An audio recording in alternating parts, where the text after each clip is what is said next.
चुनाव आयोग की एसआईआर के खिलाफ प्रदर्शन कर रहे विपक्षी सांसदों पर भाजपा सांसद कंगना रनौत ने कहा, विपक्षी सांसद बिगड़े हुए शहजादे हैं। आज हमारा जो सेशन था उसका लास्ट डे था और उस पे आपने देखा कि जो अध्यक्ष जी हैं उन्होंने कहा कि जिस तरह से हमारा सेशन रहा है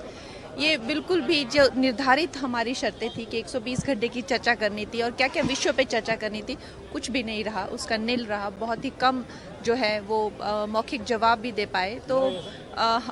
इनको भी काफ़ी डांट लगाई है कि इस तरह से जनता का भी नुकसान होता है, देश का भी नुकसान है। विपक्ष लगातार एसआईआर को लेकर हंगामा करता रहा है सत्र के दौरान, और कल जिस तरह से होम मिनिस्टर के ऊपर कागज उछाला जी नहीं, तो ये बात जो है ये दो गली बातें जो है, एक तो कहते हैं कि जो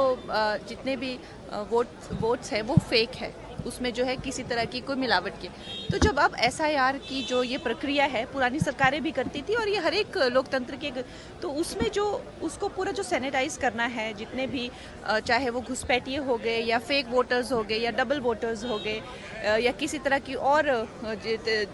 जो दुष्प्रक्रियाएं हैं वो हो गई, तो उसको ही करने के लिए तो फिर उसमें क्यों इनको जलन हो रही है, उसमें क्यों इनके जैसे कहते हैं पेट में चूहे कूद रहे हैं। तो अगर इनको तो ये प्रक्रिया का वो देना चाहिए, लेकिन इस तरह से हंगामा करना, बेतुकी बातें करना, कुछ भी लिख के नहीं देना, किसी तरह का कोई अगर एक्शन भी नहीं लेना, सॉरी भी नहीं बोलना, तो ये क्या है? मैं तो कहूँगी ये जो बिगड़े हुए शहजादे